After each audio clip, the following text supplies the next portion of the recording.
आज मैं बनाने लगी हूँ अफ्तारी में बहुत ही यूनिक रेसिपी। आपको और आपके बच्चों को, सब घर वालों को बहुत ही पसंद आने वाली है। और ये रेसिपी बनाऊंगी मैं ब्रेड से। लेकिन मम्मा मुझे तो पकोड़े खाने हैं। मम्मा लेकिन मुझे ना चिप्स खाने हैं। चल तू जा, आज मम्मा चिप्स बनाएंगी। इफ्तारी में तो टाइम ही नहीं बचा, अब क्या करेंगे हम लोग। तो मैं जल्दी जल्दी से बनाऊंगी ये दोनों चीज़ों को मिक्स करके ऐसे ब्रेड पकोड़े कि मेरे बच्चे भी खुश हो जाएंगे और सब लोग भी खुश हो जाएंगे। तो जल्दी से वीडियो को स्टार्ट करते हैं। इसके लिए करना कुछ भी नहीं है, थोड़े से बचे हुए आलू होने चाहिए, थोड़ी सी बची हुई बंद गोभी होनी चाहिए, बैंगन होना चाहिए, प्याज होना चाहिए, हरी मिर्च होनी चाहिए। इसको हमने क्रश किया होगा। अब इसमें थोड़ा सा नमक जाएगा, थोड़ी सी रेड चिली जाएगी, थोड़ी सी कुटी हुई रेड चिली जाएगी और थोड़ा सा चाट मसाला जाएगा, थोड़े से स्पाइसेस जाएंगे। क्यों भी बच्चों, आपको पसंद आएंगे ना? हाँ मम्मा, लेकिन पसंद तो आएंगे, लेकिन आपने इसमें बैंगन क्यों डाल दिया? आपको नहीं पता मुझे बैंगन अच्छा नहीं लगता। बैंगन इसलिए डाला है बेटा कि सारी सब्जियों के अलग-अलग मुख्तलिफ से टेस्ट आएंगे और इससे हमारी जो रेसिपी है वो बहुत ही शानदार तैयार होगी। कुछ लोग बैंगन पसंद करते हैं, कुछ लोग आलू पसंद करते हैं, इसीलिए मैंने मिली जुली सारी सब्जियां डाल दी हैं और सारे स्पाइसेस भी डाल दिए। अब इसमें ऐड करेंगे हम बेसन। बेसन को आपने तकरीबन तवे पे भून कर हाफ कप इसमें ऐड करना है और धनिया भी बारीक कटा हुआ ऐड कर देना है। मम्मा मुझे लगता है आपने बैंगन इसलिए ऐड किया ताकि इसमें चिकन का जायका है। हाँ, तो ये इसके बिल्कुल अच्छी इसकी बेस बनेगी। आप देखते जाएं कि ये रेसिपी बहुत ही टेस्टी बनने वाली है, बहुत ही यमी होने वाली है।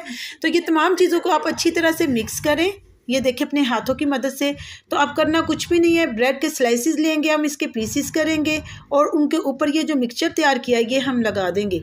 मामा जी, एक क्वेश्चन मेरा यहाँ पर है कि जब मेरी फ्रेंड्स बनाती है तो जब मैंने कॉलेज जाना था, हम फ़ौरन तो ये बनाकर नहीं लेकर जा सकते, तो क्या हम इनको पैक करके रख सकते हैं? कोई फ्रीज़ करने का कोई सीन है इसका या फिर नहीं?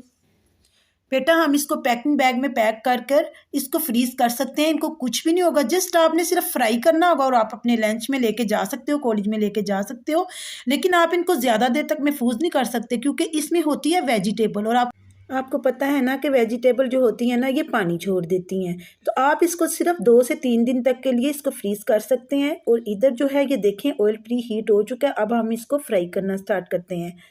तो मैं इधर आपको बता दूं कि ब्रेड के पीसेस पे मैंने आगे और पीछे दोनों साइड पर जो ये मिक्सचर तैयार किया था वो लगा लिया है और इसमें पानी बिल्कुल भी नहीं था मिक्सचर में। आपके सामने ही फ्राई कर रही हूँ। देखें, जब एक साइड इसकी हो जाए रेडी तो आपने इसकी जो साइड है ये चेंज कर देनी है।